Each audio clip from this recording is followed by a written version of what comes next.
saying it worked for us. It helped us, and we grew more in our like marriage. I'm gonna be honest. The foundation just became more foundation wise. But it worked for us. If they say if I would change it, I wouldn't change it. I'm gonna be honest. Even with my second baby, I don't think I would do. I think the only thing I would do is maybe get a helper just to clean the house and stuff, but not to take care of the baby. I think that's what's very important to me, because I had it totally different. Like from day one, I had help. I had people like circling and helping me. But I think for the first baby, because I have two, for the first baby that worked, because I was clueless. I literally was clueless. So from the time that the baby was taken out, and then we went to the ward, my mom was there, Moo's mom was there, my granny was there. They helped me actually learn how to breastfeed. So I didn't learn by myself. For the first baby, they taught me. They were like, you put him here, you do this, and then I was like, there's no milk. Literally, like there was no milk. And it doesn't come out. And then they said the drop is enough. I'm like, it's a baby. Guys. But also with that, like I had those three moms around me, and that really helped me a lot. And I think for me, the mental state that I was in with my first baby was different with my second baby, because with my second baby I was alone. I learned all of that, like it was easy. They were like, okay, out now. Then I even went to a hospital that was a bit weird than the first experience, but I'll leave it at that. Yeah, I don't want to talk about the hospital was weird. Your I don't want to hospital talk was about weird. hospitals and nurses, guys. That's just another topic, and I think we can just unpack it with a friend of ours, but we're working on that. On the hospital treatment and what they do to moms and stuff like that. So the second one was a bit different, but I had known what to do. So then, guys, you're gonna see people moving right behind us, back and forth. So don't worry, it's a home situation. But anyway, that's what happened. So then my first one, the mental state. So I had Ollie, and that time I was having a lot of depression and a lot of mental health issues at that time that I couldn't, like I didn't have a hold where I could be like, you know what, I am in control. And then I fell pregnant, and then even in pregnancy, obviously the hormones and all of that, they were out of control. So having help for me was really foundational and very important for that time. So I got the help from the beginning. I recommend help, guys. If people want to help, just say yes. Say yes. Say yes. Say and don't say no. Say yes. But as Ntombi said, there's benefits to not having help, but at the same time there's benefits to having help. You must just check your own situation. What we always talk about, even as friends, is that yes, you must have boundaries, and you must also understand where are you. It's what you shared even today. You said, look at your own situation, look at your values, look at your own life. But we have this mistake of taking our life and then say, Untombi must didn't have help, so I don't deserve help. Okay, I can do it by myself. But that time, Untombi didn't face the same circumstance that you are facing at this moment. And I have help, which is my husband. Exactly. You might be a single parent, and that's like different. Because I did ask myself, how do single parents do it? Guys, if you're a single parent, please write it down below. How do you do it? Because we need that. It's a lot. It's a lot. It's a lot. And really that, and what also, like sometimes if you are also mentally challenged or you're going through mental health issues, the thing about it is that sometimes you don't know how to communicate your needs, which is, it also exists with the other baby, with the second one, or with your health, with your marriage and stuff. But in that, it would help you if you are in a mental health situation that you don't have to explain to anyone, that you have other women around you that have those instincts. They know they've had babies before, so they know, okay, Usike needs to breastfeed now, Usike needs to go bath now, the baby needs this now. So you don't use your brain, but use someone else's brain in that time. So just look at your stretch, where you are, and also be kind to yourself to say, okay, for this season I think I'll need help. For this season I think I'm okay. Because with I was at my peak, I was exercising, like my brain was. You were exercising. And then I think that's how I feel pregnant. I'm scared of exercise and eating healthy. I don't want healthy lifestyle. Healthy lifestyle makes people pregnant.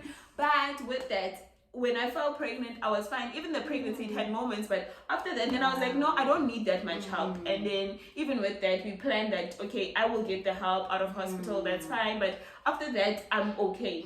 Even in hospital, there was no one. My mom was not there. No one was there. It was just me and the baby. And then, my husband would come and see me every now and again. And even with that, like, it wasn't hectic the second time. Like, I'd be like, no, it's fine. Like, yeah, I got this. Yes, I got this. And even at home then, we just had that few weeks and we would alternate. So if you do have like good relationships even at home and you have that extra help, use it. Like, use it and also learn from other people. I know that sometimes gay people do tend to, what do they do to boundaries? They do this to boundaries, people's boundaries, but you must have a voice as well. So then that's what I also learned in the second one. Because I had allowed some people in their first pregnancy to tell me what to do, they thought, okay, I can still tell her what to do in the second one. Child. And I was like, I got, like, it's not fine. Gonna happen. It's fine, I got this. And they get so hurt. Yes, they get so hurt, but we need to navigate that. So you got help. Well, I got help, sorry, and then you didn't have help. You see, 2 views. C-section, natural birth. Yes. And it's still hurts, and the baby's boy. Exactly. Mommy. Go, mom. You see? And then the baby still grows. And I think also just, we did touch on this, but the petty fights, like in marriage, and I just want us to touch on that because it can kill a relationship. And so many people have spoken about this, that when a baby comes into the picture, things tend to shift. So I don't want us to just scrape. I want us to really get into that and also just help mommies and also daddies and just the marriage. Like, how can a marriage thrive while we're still having these petty fights? Like, how can we, as partners, be respectful to the other partner? Like a mom understanding what the dad is going through and then the dad understanding what the mom is going through. What would you say to that one? Okay, I'm gonna speak about me, like myself and my husband. What worked for us is we kept off having petty fights. I remember we had this petty fight, guys. Like the baby, when we closed the curtain, the baby would cry. So when I opened the curtain, so there's stars. So she kept on looking at those stars, and then she'll fall asleep. So for me, I was like, I'm using this. I'm using this. So he's like getting irritated with these curtains and stuff and everything. So he just like, little curtains go. And I was like, yo, I get guys, I cried. Because my hormones are high. So whatever you say, it makes me cry. So I took my baby. And then when he wanted his baby, I was like, it's my baby. I'm the one who pushed this baby out. It's my baby. So he's like, give me the baby. I was like, it's my baby. And then I sat like near the door. And then he's like, you must come and sleep. And then I was like, I'm not going to sleep next to you with my baby. With my baby. And then he's like, don't stop having petty, whatever. And I was like, I'm still hurting of how it's actually how we communicated it. It was harsh.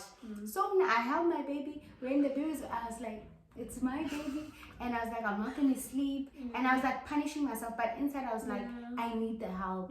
And then I remember it was 2 a.m. in the morning. He was like, we need to talk. And then he said, you need to tell me, how can I help you? Because now, ever since you're pregnant and now you're a mom, I don't know how to help you. So I think communication is the key. And then I told him, I want help like this. I want you to do things like this. Can you please be patient with me because I'm still in pain? Can I please get more help? Hold the baby. And at that time I was breastfeeding. And I felt like that's just another topic. Breastfeeding for me, okay, yes, it's good for the baby and stuff, but for me specifically, I felt like it was going to lead me to postpartum depression, like depression. Like I hated it with all my heart.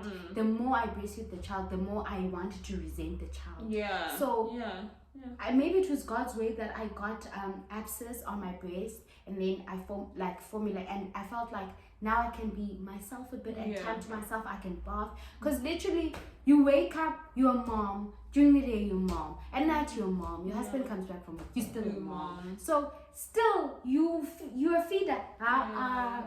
So you communicate that. I feel like I'm just a mom. Like I feel like I'm not, I don't want to say useless, but it feels like you're not doing anything. But he did like, tell me how I can help you, and that helped. Like it is so weird that on Monday I want to be helped like this, but on Tuesday that's not going to work. I want something different. On Tuesday it could be my tear is painful. So now just feed the baby, just take. And then on the next day I'm just too emotional to feed the baby. And next day I'm kubane. So the help, I had to communicate it every single day, and I couldn't eat certain things. I had to communicate that, and he wouldn't understand. It's just petty fights, guys. Or you. if he drives, must you give birth, and then I gave birth on Friday and left on Saturday. On Monday we had to go to the clinic. I don't know why my husband does when he drives. Humps. He doesn't. I don't shumaka. Like, guys, that time somebody taught him. I have it here, and then he would go no, and then he didn't talk for the next 2 days and stuff. Because I was in pain. Yes. And it's not like he doesn't know. I've been telling for the whole 9 months that don't take the street. Even when I go give birth, don't take this because the humps just are uncomfortable. So it's those petty things, but you do communicate. But I think what's going to be so important is that we try and invite husbands also to the conversation, because I'm also thinking like, how is it for their brains? Like, I'm trying to think from their point, like, how is it for their brains and what is happening from their brains? Because I'm trying to think like a speed hump, and you're saying you've been telling him. So then if I'm thinking about him, guys, 9 months. But yeah, sometimes we also don't remember stuff, and people tell us 20 times and 100 million. Guys, it happens. Even now I still don't like. Actually, like zikoni humps. Yes. But there's a specific hump. I'm sure you know that hump. It's like when you're going to Strelitzia, that side. But that hump is really steep. Yeah. So why take that hump if I'm also about to give birth? And then something happened. Maybe he was mad at you. Why? Then he's probably gonna say, But that's that. And I think what you touch on is communication within like a marriage, and I think communication is so important. Like we've spoken about so many conversations where we found that communication is the glue. Like, just say and also I know it's difficult for mommies, like what I say, to say sometimes like what they need because of their mental state and all of that. So I also want to encourage mommies, as much as I'm saying speak, those around mommy, like the one that's watching now, you watching now, and you're not pregnant but you have someone around you that's pregnant. Maybe that's why you're even watching this video about mommy.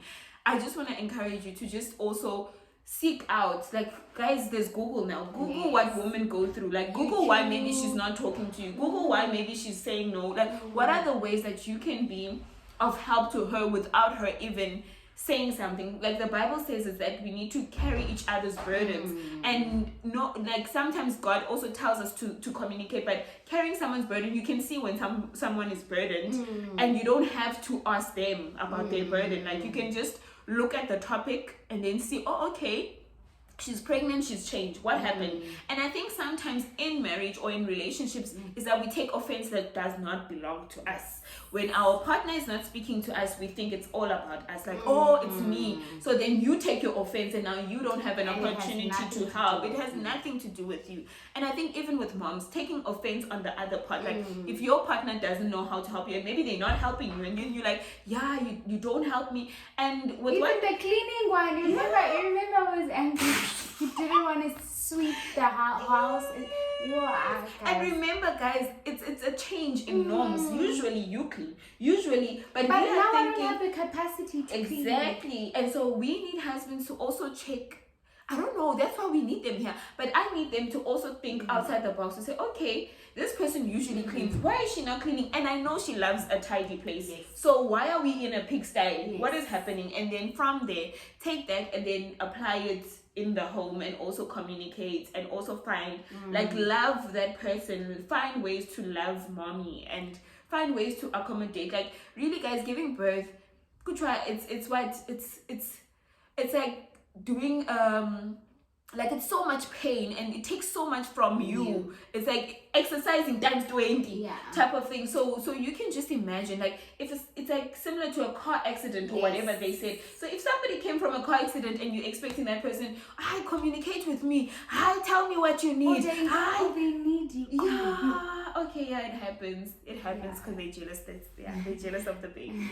But they are, guys. But I have a quick question. Maybe you're about to answer. I don't know.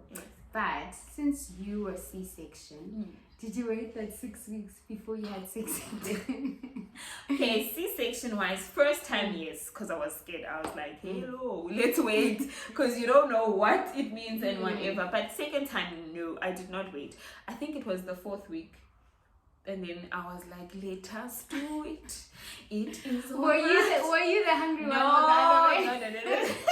Guys, it's always husbands, but I don't know. Maybe we should also unpack that for other. But for me, it's always the husband. I don't ever. Yeah, I don't. I can't say I don't ever. I do sometimes, but like it's not a thing that must happen. Nah, I'm fine even if it doesn't happen, because I am loved in a different way. Like I love in a different way. Like physical touch, okay, but like when you talk to me, conversation, so then I feel filled up, like, and with that. Around that time you're getting so much attention, so I probably like, hi, I'm great, because then everyone is asking how I am, everyone is making sure, but then you just think of the husband, because that's what happened the second time. I thought, okay, no, I'm not feeling any pain, I'm not feeling any discomfort, so how about we actually do, and then we see if I'm in pain, then after this, then we can stop and try to do it. But like, if I have to be in hospital, then you have to explain that, listen. What were you doing?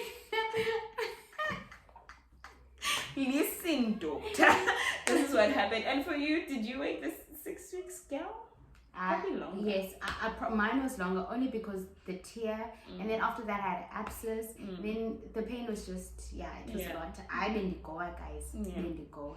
Super sauce. Here's my husband calling. Oh yeah, and it is. But husbands, you are needing. Love your wives. Yes.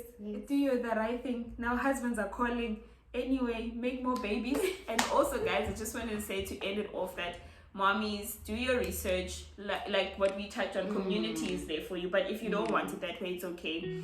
Also, when you decide to change your mind, guys, it's okay to change your mind. Someone said that today and I was like, this is the point. Like, if you wanted help, now you don't want it. If you didn't want it, then now you want help. It's okay to change your mind. If you said your baby will not be on bottles and now they're turning on bottle, it's fine. If you said it's not formula when you breastfeed, then you find out 2 months later that you don't want, it's okay. If you say no, my baby's straight to formula, and then now you want to breastfeed, it is completely fine. Whatever that you need to do, we just need to be navigating. And I understand that society makes changing your mind like a thing of a foreign. Like, oh, you said that you would not do it like this, so why are you doing it like that? So just know that it's okay to change your mind. I hope you enjoyed this part 2. This is going to be part 2. There's part 1, then there's part 2. This is going to be part 2. I hope you enjoyed it. Comment, like, and also don't forget to follow our Instagram pages, Dondo_. Yes, and then Sike_Nofemela. And guys, we promise we'll try and be consistent, and we will post these videos. But we're still working on a plan of how often we will see the both of us together, because really we want to be intentional in our friendship, we want to be intentional in the conversations that we are having, because they're such important conversations. And if we can do it together, for as long as we can do it together, we will do it together, but also separately. Also, don't forget to follow Osna, the podcast as well, and Women's Space with Sike Nofemela. Yes. Look out for us. Yes. Bye. Bye.